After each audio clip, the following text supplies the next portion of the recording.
And then I remember seeing his ad when he did the mega quarter pipe, and it was Matt, 25 feet over the top of this massive quarter.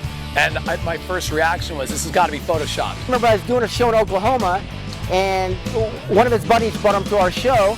Matt comes out there and says, hey, can I ride your quarter pipe? Goes up there, throws a big fat look back with no knee pads, right? Comes down, lands on the ground, grinds his knees, and gets up with no pain. And so immediately I said, this kid's going somewhere. Many congratulations, Matt. You've always been in my BMX Hall of Fame. Congratulations, Matt, on your induction into the Hall of Fame. You've been a Hall of Famer in my book for many years for more reasons than I can count, but allow me to reminisce. In the summer of '89, I asked if you'd come out to an on-edge vert ramp jam in my backyard. Maybe travel out, hang out, judge, session a little. You did all of that, and then casually spun a huge 900 on my backyard vert ramp. The place went nuts. It's the Condor way of doing things. Everything you do in life, you give it 110%. Condor. Lord here, man. Hey, congratulations on being inducted into the Hall of Fame. I think Bob Harrow and yourself are the two most important people that have been in the sport of freestyle.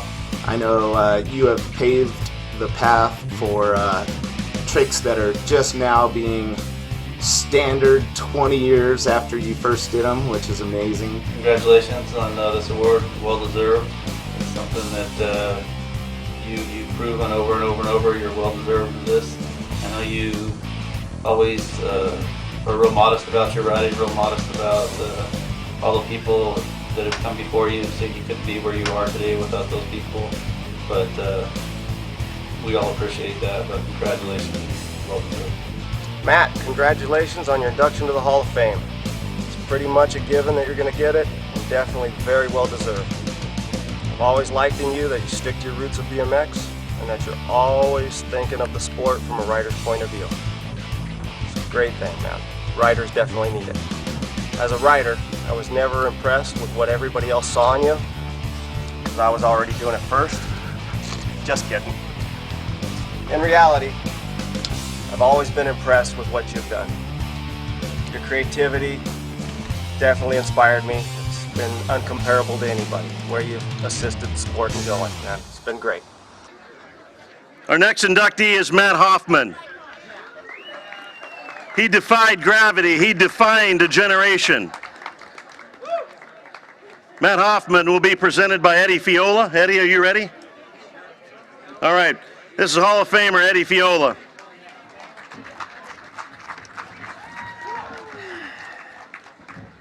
Yeah, I don't know how to introduce somebody that needs no introduction. But if you look up his name in Google, it's pages and pages and pages.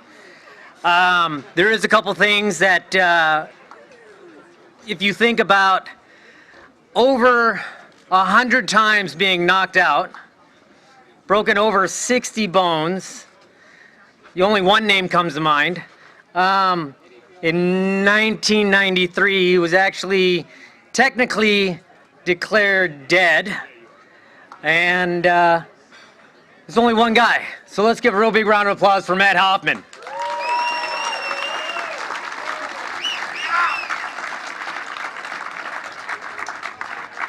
Yeah, Eddie, you're my hero, bro. Love you. Congrats. Thanks, man. Wow, Eddie Fiola introduced me. Oh, man. Well, yeah, this is quite an honor, but really just looking out into the audience and just seeing how many of my heroes are here is like more of an honor than I could have ever imagined. So much love, yeah. And thanks to the ABA and the Hall of Fame for inviting me and paying me this honor. I appreciate it. And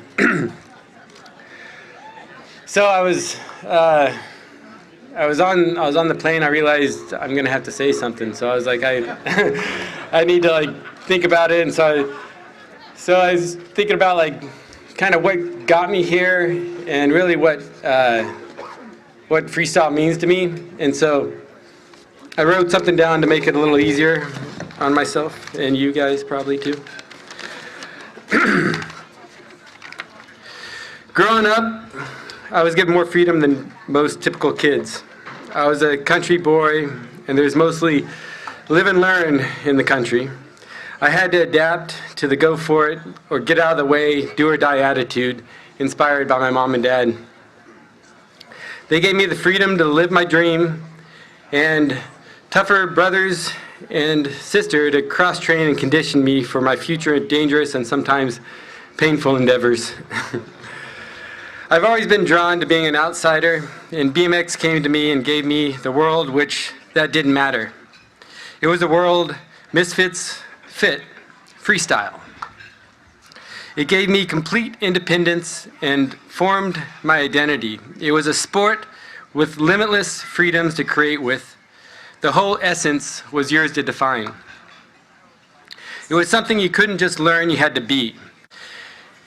This was a sport of pure expression.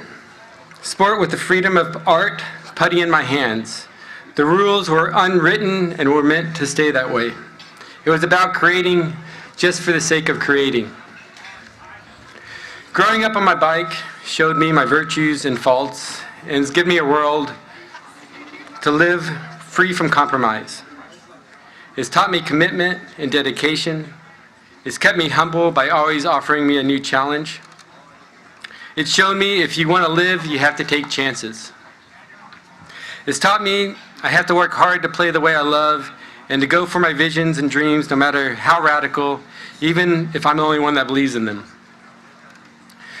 I saw dreams are only limited by my imagination, and the bigger I dreamed, the tougher I had to be. So I dreamed big and put my armor on. I questioned, challenged everything, listened to my heart, and let it take me on a ride that always brings me to where I want to be. Yes, I'm very lucky. I've lived by my heart, through my passions, and I'm rewarded for this. It's hard to even feel worthy standing on this stage, looking at a lot of people who've inspired me to live this way. Thanks for inspiring my life to be what it's become and what it will continue to be. I live to fan the fire that fuels our hearts through our bikes. Much respect. Thanks for this honor. Peace, love, harmony. I'm out.